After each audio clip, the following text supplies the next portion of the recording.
Le Cameroun, c'est l'exemple parfait de la fausse indépendance et de la France-Afrique. La colonisation du Cameroun a commencé à la conférence de Berlin 1884. Toutes les grandes puissances européennes sont réunies par le chancelier Bismarck. Et là, vous voyez sur ce dessin une caricature de l'époque qui montre comment les Européens se sont découpés le gâteau africain. Alors, ils appliquent tous le principe du premier arrivé, premier servi. L'idée qui prévaut lors de cette conférence, c'est assez hallucinant aujourd'hui d'imaginer qu'en fait les Européens, les colons partent de la côte atlantique de l'Afrique et s'enfoncent à l'intérieur du pays.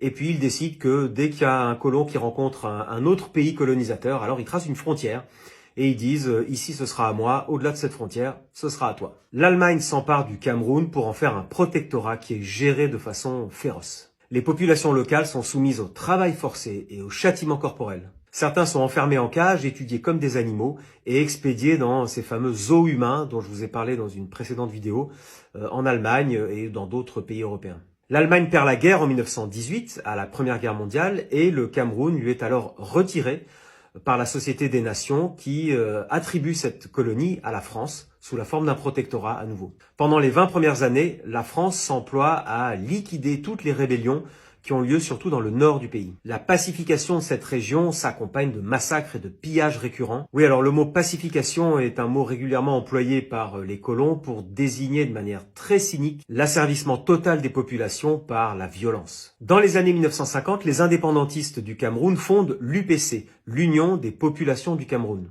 Clairement, la France n'en veut pas et des milliers de Camerounais qui vont soutenir cette indépendance seront emprisonnés et torturés. Les leaders de l'UPC seront assassinés. L'armée française procède alors à des années entières de répression très violente. Bombardements, escadrons de la mort, lavage de cerveau, torture, etc. Tout a été employé pour casser l'indépendance. Finalement, en 1960, la France optera pour une indépendance de façade et choisira un leader qui lui est très favorable. L'élu s'appelle Amadou Ahidjo. Les élections sont truquées et il est élu en 1960 le premier président de la République. Tous les ministres sont assistés par un conseiller spécial français qui vont évidemment prendre toutes les décisions politiques. Mais les indépendantistes ne se laissent pas faire et c'est une véritable guerre civile qui commence puisque le président est soutenu par la France, mais les indépendantistes, eux, veulent toujours la véritable indépendance. De 1955 à 1971, c'est ce qu'on appelle la guerre du Cameroun et c'est une guerre civile sanglante et terrible.